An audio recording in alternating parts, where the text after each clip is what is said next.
Assalamualaikum warahmatullahi wabarakatuh. Kami dari kelompok 2 ingin mempresentasikan fisiologi sistem otot muskuloskeletal pembina Dr.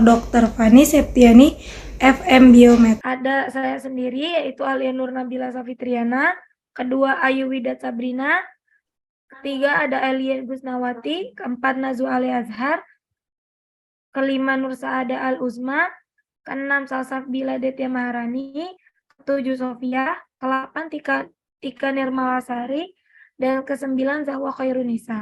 Yang pertama itu sistem otot.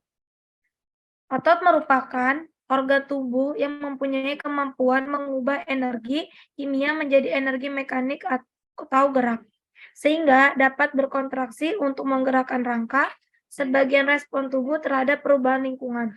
Otot membentuk 40-50% berat badan.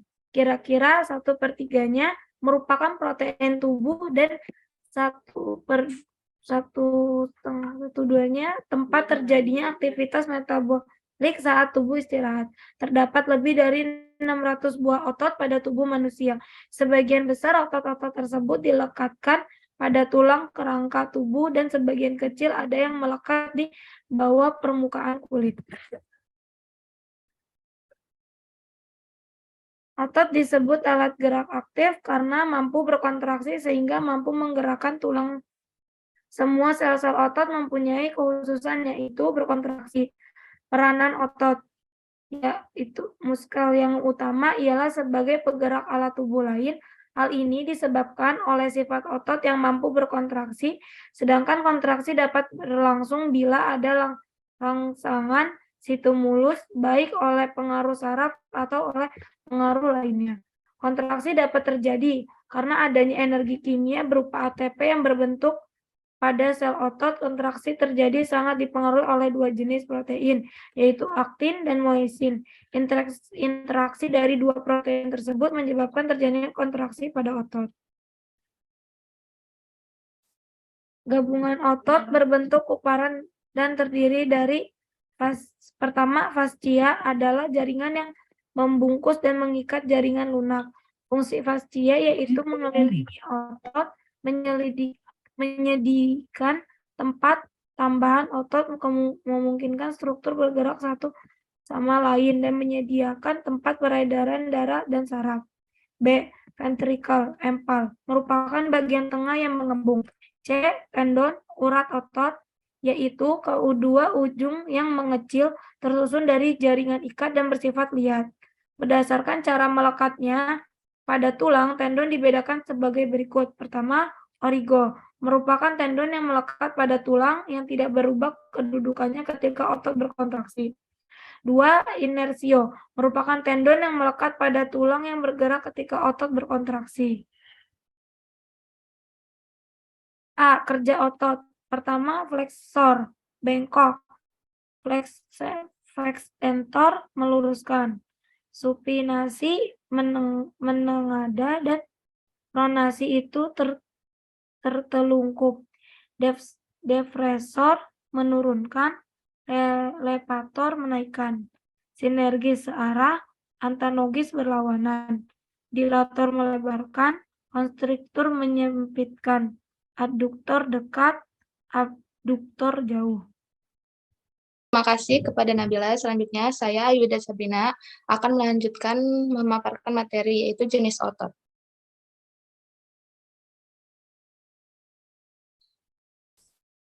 Tiga tipe jaringan otot, yaitu otot rangka, otot polos, dan otot jantung.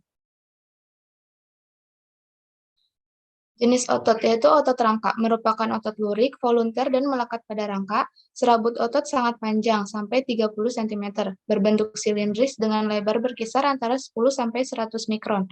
Setiap serabut memiliki banyak inti yang tersusun di bagian perifer. Kontraksinya sangat cepat dan kuat. Struktur mikroskopis otot skelet atau rangka.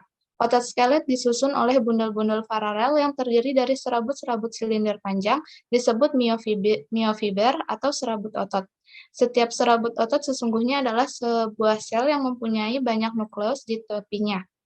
Sitoplasma dari sel otot disebut sarkoplasma yang penuh dengan bermacam-macam organela. Kebanyakan berbentuk silinder yang panjang disebut dengan miofibril. Miofibril disusun oleh miofilamen yang berbeda ukurannya, yaitu kasar, terdiri dari protein miosin, dan halus, terdiri dari protein aktin atau aktin.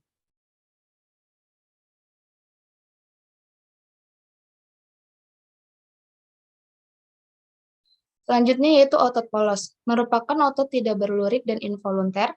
Jenis otot ini dapat ditemukan pada dinding berongga atau seperti kandung kemih dan uterus, serta pada dinding tuba seperti pada sistem respiratorik atau pencernaan. Serabut otot berbentuk spindel dan dengan nukleus sentral. Serabut ini berukuran kecil, antara 20 mikron melapisi pembuluh darah sampai 0,5 mm pada uterus wanita hamil.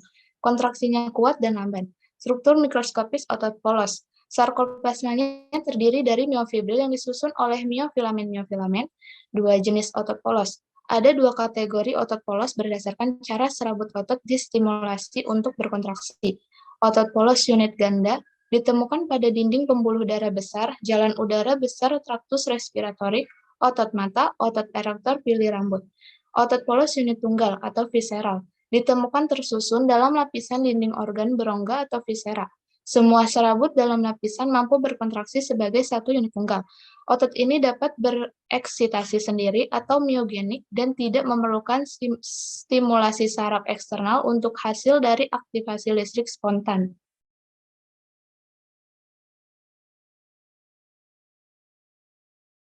Selanjutnya yaitu otot jantung, merupakan otot lurik, disebut juga otot serang lintang involunter. Otot ini hanya terdapat pada jantung, bekerja terus-menerus setiap saat tanpa henti. Tapi otot jantung juga mempunyai masa istirahat, yaitu setiap kali berdenyut. Struktur mikroskopis otot jantung mirip dengan otot skelet. Baik, materi selanjutnya akan dipaparkan oleh Saudari Eli. Baik, terima kasih kepada Saudara Ayu. Saya Elia Gusmawati akan menjelaskan tentang fungsi otot, kontraksi otot, dan perkembangan otot. Fungsi otot yang pertama yaitu sebagai pergerakan. Otot menghasilkan gerakan pada tulang tempat otot tersebut melekat dan bergerak dalam bagian organ internal tubuh. Yang kedua, penopang tubuh dan mempertahankan postur. Otot menopang rangka dan mempertahankan tubuh saat berada dalam posisi berdiri atau saat duduk terhadap gaya gravitasi. Yang ketiga, produksi panas. Kontraksi otot-otot secara metabolis menghasilkan panas untuk mempertahankan suhu tubuh normal. Yang selanjutnya, kontraksi otot. Kontraksi otot polos disebabkan oleh yang pertama, meniskus, yang kedua, tarikan mekanik yang bersifat lokal, yang ketiga, pengaruh hormonal seperti oksitosin, yang keempat, intervasi saraf otonom. Kontraksi ritmis pada peristaltik dapat mendorong makanan ke arah belakang. Kontraksi otot polos yang tidak terkoordinasi dan tersendiri membangkitkan gejala kejang atau spasmus. Secara embriologik, otot polos berkembang dari mesenkim atau mesoderm, kecuali pada iris atau mata, dan kelenjar keringat berasal dari ektoderm. Perkembangan dimulai dari mioblas yang selanjutnya membelah secara mitosis yang menghasilkan otot polos. Perkembangan otot.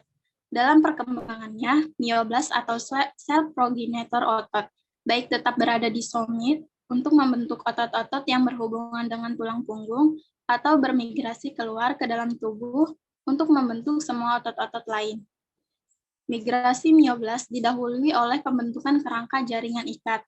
Biasanya terbentuk dari mesoderm somatic lateralis piring. Mioblas mengikuti sinyal kimia ke lokasi yang tepat, di mana mereka melebur menjadi sel otot rangka memanjang.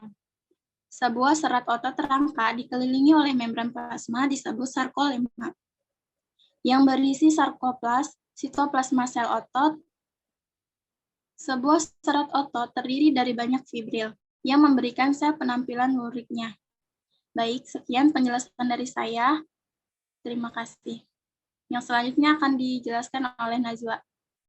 Baik, terima kasih kepada Saudara Ayu. Siapa tadi? Elia. Baik, terima kasih kepada Saudara Elia. Saya Najwa Alia Azhar akan menjelaskan bagian dan lapisan otot. Yang pertama ada otot-otot punggung.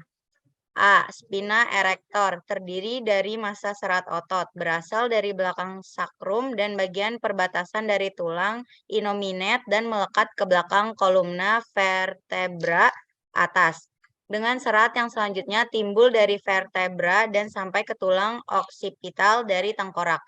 Otot tersebut mempertahankan posisi tegak tubuh dan memudahkan tubuh untuk mencapai posisinya kembali ketika dalam keadaan fleksi. Lastimus yang kedua ada lastimus dorsi, adalah otot datar yang meluas pada belakang punggung. Aksi utama dari utama tersebut adalah menarik lengan ke bawah terhadap posisi bertahan, gerakan rotasi lengan ke arah dalam, dan menarik tubuh menjauhi lengan pada saat mendaki.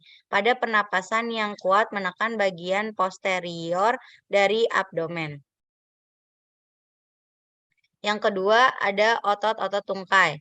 Gluteus maximus, gluteus medius, dan gluteus minimus adalah otot-otot dari bokong.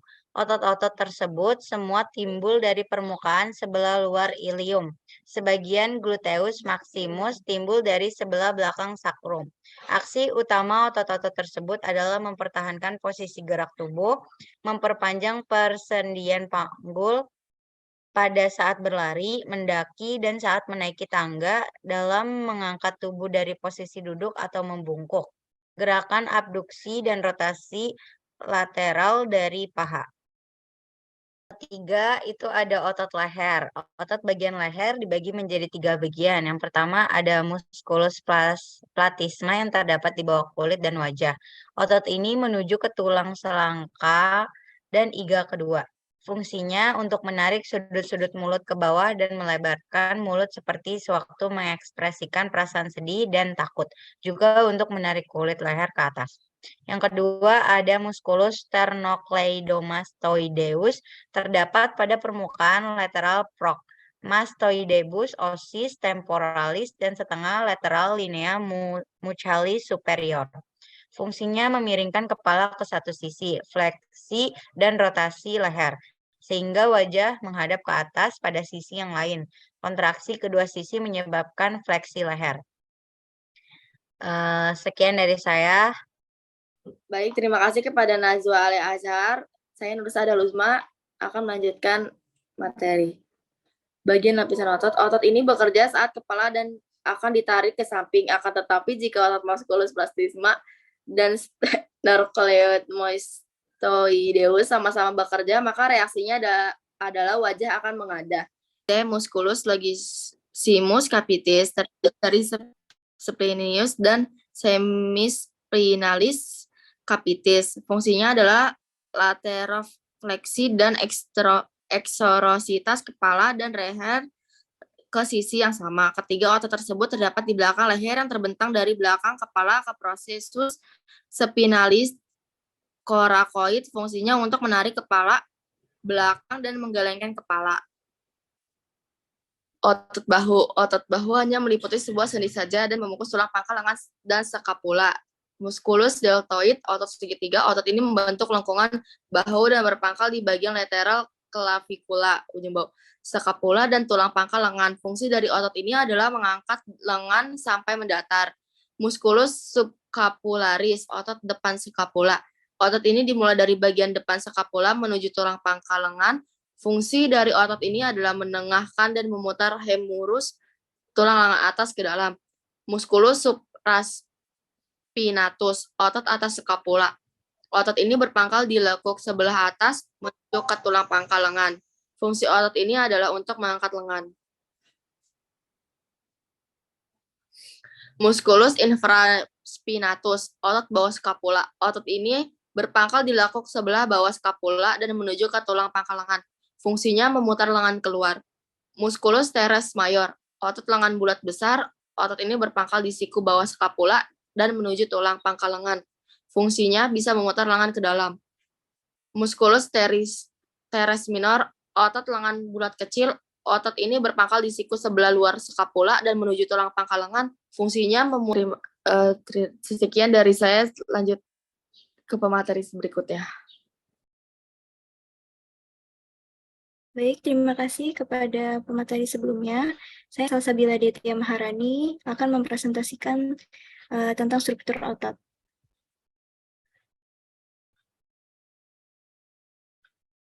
Yang pertama ada tendon. Hampir semua otot rangka menempel pada tulang. Tendon merupakan jaringan ikat fibrosa atau tidak elastis yang tebal dan berwarna putih yang menghubungkan otot rangka dengan tulang. Selanjutnya ada otot. Serat otot rangka merupakan kumpulan vasikulus atau sel otot berbentuk silindris yang diikat oleh jaringan ikat. Seluruh serat otot dihimpun menjadi satu oleh jaringan ikat yang disebut epimisium atau fascia.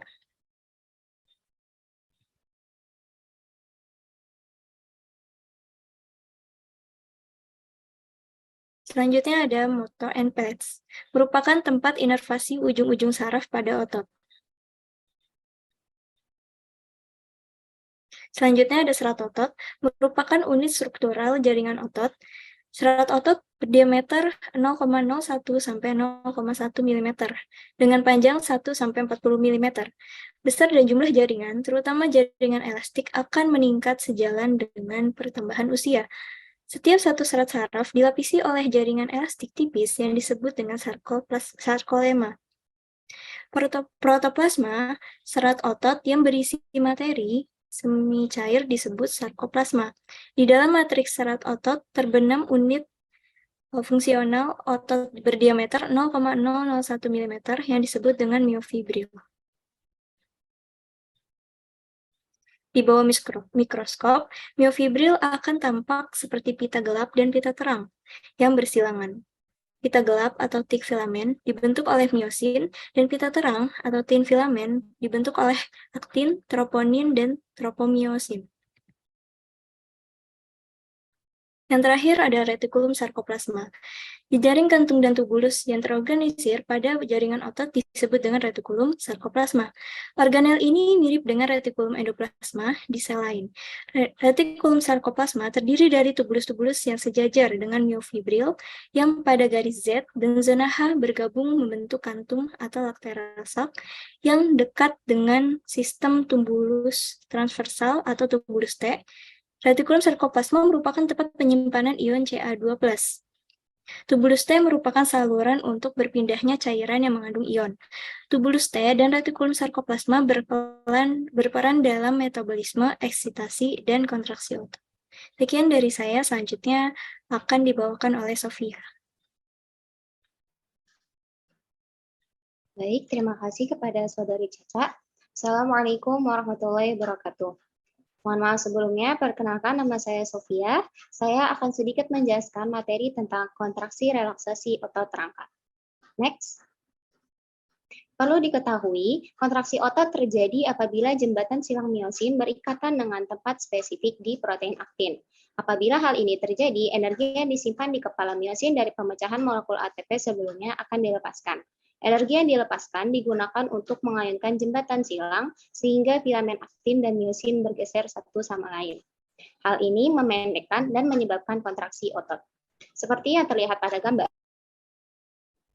impuls listrik menyebar ke seluruh sel otot sampai ke myofibril melalui tubulus T. Impuls di tubulus T menyebabkan ion Ca2+ keluar dari retikulum sarkoplasma. Ion Ca2+ yang sampai ke myofibril berikatan dengan troponin C. Ikatan Ca2+ troponin C menyebabkan tropomiosin bergeser, dan binding site aktin untuk kepala miosin yang ditempati tropomiosin pun terbuka. Next.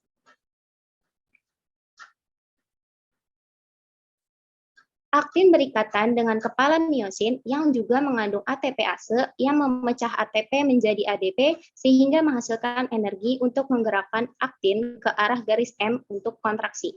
Sedangkan demikian seterusnya sampai impuls listrik berakhir dan ion Ca2+ dipompa kembali ke retikulum sarkoplasma sehingga tidak terjadi ikatan ion Ca2+ troponin C dan terbukanya binding site untuk kepala miosin pada aktin karena tertutup oleh tropomiosin untuk relaksasi seperti yang terlihat pada gambar. Sekian dari saya, selanjutnya materi akan disampaikan oleh Saudari Tika. Baik, terima kasih kepada pemateri sebelumnya. Di sini saya akan menjelaskan tentang mekanisme umum kontraksi otot. Satu, ada potensial aksi dari syaraf motorik sampai ke crossmuscular junction sampai potensial inlet. Kedua, sekresi neurotransmitter asetilkolin dari ujung saraf. Yang ketiga, ada acetylcholine gated channel di membran otot terbuka. 4, ada ion Na masuk ke dalam sel otot sampai potensial aksi. 5, potensial aksi menyebar di sepanjang membran serat otot. 6, timbul depolarisasi sampai ke retikulum sarkoplasmik. Ion Ca dilepaskan ke miofibril. Yang ketujuh, ada ion Ca menginisiasi proses atraksi aktin dan miosin sampai sliding aktin dan miosin sampai kontraksi. Yang ke-8, ada pompa Ca mengembalikan ion Ca ke retikulum sarkoplasmik sampai kontraksi berhenti relaksasi. Di sini saya akan menjelaskan bagaimana proses terjadinya mekanisme otot, yaitu dimulai dari yang pertama tadi impuls saraf atau rangsangan yang tiba ke neuromuscular junction. Impuls yang datang tadi menyebabkan adanya pembebasan neurotransmitter yang bernama asetilkolin. Keberadaan asetilkolin ini akan menyebabkan pembebasan ion kalsium Ca2+ dari retikulum sarkoplasma. Ion Ca2+ yang tadi bebas itu akan menempel pada struktur trombonin pada aktin, maka hal ini akan menyebabkan struktur pada trombonin dan struktur pada trombomyosin akan menjadi berubah. Kepala myosin mengalami hidrolis ATP. ATP dipecah menjadi ADP dan P. Fosfat yang bebas akan mengaktifkan myosin karena aktivitas adanya fosfat yang mengaktifkan myosin. Hal ini menyebabkan kepala myosin menjadi berikatan dengan aktin karena situsnya sudah terbuka. Karena ion Ca2+ yang menempel pada trombonin menyebabkan struktur aktin dan myosin menjadi berikatan. Setelah aktin dan myosin berikatan, maka akan membentuk aktomyosin yang akan bergerak mendekati zona M, yaitu bagian tengah sarkomer yang akan terjadi kontraksi atau pemendekan otot. Apabila ATP sudah habis atau kadar ion Ca2+ juga sudah habis, maka secara otomatis kepala myosin akan bergerak mundur atau kepala myosin lepas dari aktin, maka akan menyebabkan proses relaksasi atau proses meregangnya otot. Next.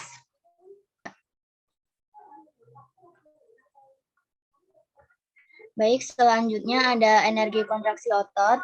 Pemakaian energi pada kontraksi otot sama dengan ATP yang digunakan untuk sliding aktin myosin, terutama memompahkan ion Ca dari sarkoplasma kembali ke dalam retikulum sarkoplasmik setelah kontraksi selesai sampai memompahkan ion Na dan K. Sumber energi yaitu yang digunakan adalah konsentrasi ATP di dalam serat otot 4 milimolar sampai hanya cukup untuk kontraksi selama 1-2 detik. Yang kedua, ada ADP dari pemecahan ATP segera diresfosfolirasi menjadi ATP. Yang ketiga, sumber energi untuk refosfolirasi fosfokreatin konsentrasi hanya 5 kali ATP, yang artinya memperpanjang kontraksi sampai 5-8 detik. Glikolisis, glikogen otot sampai asam pirufat dan asam laktat. Metabolisme oksidatif 95% dari seluruh energi yang diperlukan untuk kontraksi otot jangka panjang. Jadi, jumlah ATP yang disimpan pada sel otot rangka hanya dapat memberikan aktivitas otot selama 2-3 detik. Untuk melanjutkan aktivitas setelah beberapa detik, sel otot harus dapat menghasilkan molekul ATP tambahan. Sel otot dapat mesintesis ATP dari sumber berikut: kristal fosfat dan baik respirasi seluler, anaerobik atau aerobik. Durasi aktivitas otot menentukan sumber energi mana yang digunakan dalam proses yang unik untuk sel otot. Kreatin fosfat yang menyumbangkan fosfatnya untuk mengubah ADP menjadi ATP. Satu molekul kreatin fosfat menghasilkan 1 molekul ATP. Sistem fosfagen dapat menghasilkan cukup ATP untuk mempertahankan kontraksi otot maksimum selama sekitar 15 detik. Selama periode ketidakaktifan otot, kreatin sekali lagi terfosfolirasi dan kerusakan otot dan simpanan fosfat diisi kembali. Otot sekarang siap untuk ledakan aktivitas lainnya. Ketika aktivitas otot melampaui 15 detik, kreatin fosfat habis, otot membutuhkan sel otot glukosa mendapatkan sumber energi baru glukosa dari darah melalui difusi atau dengan pemecahan glikogen yang disimpan baik dari hati atau otot rangka. Dalam serangkaian reaksi yang disebut glikolisis, glukosa dipecah menjadi molekul asam pirufat. Reaksi yang mengubah glukosa menjadi asam pirufat digunakan untuk molekul ATP yang menghasilkan 4 untuk keuntungan bersih 2.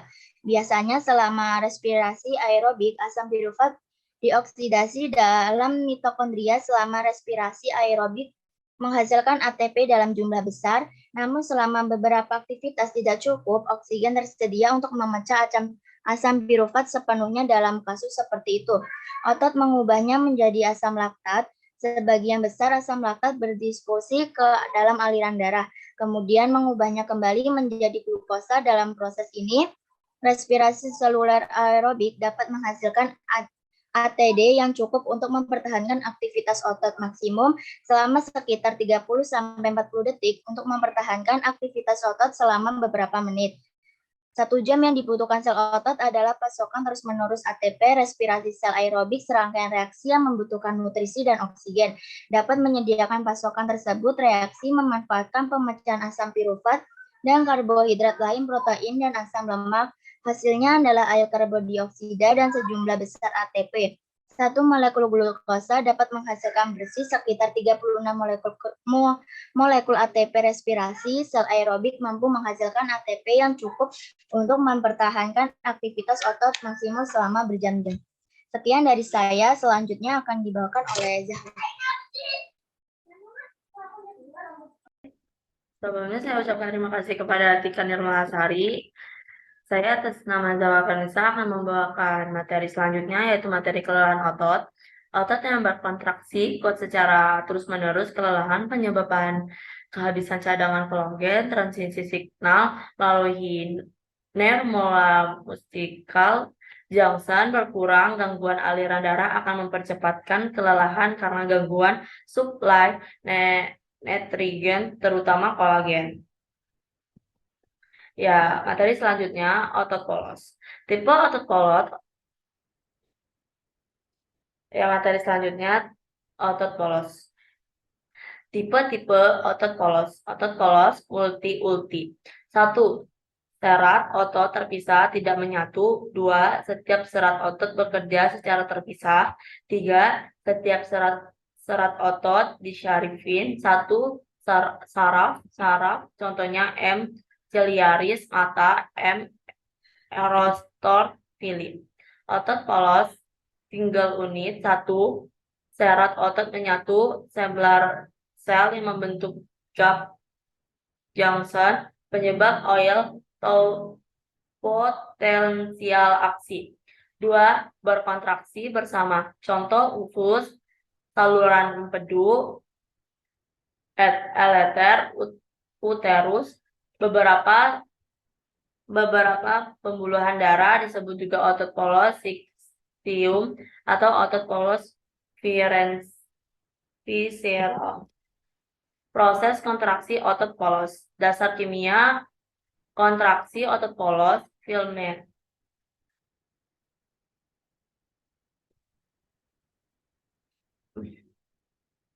Proses kontraksi otot polos. Dasar kimia kontraksi otot polos, filamen, aktifin, dan meiosis, tapi tidak ada kompleks troponin. Kontraksi adiktif.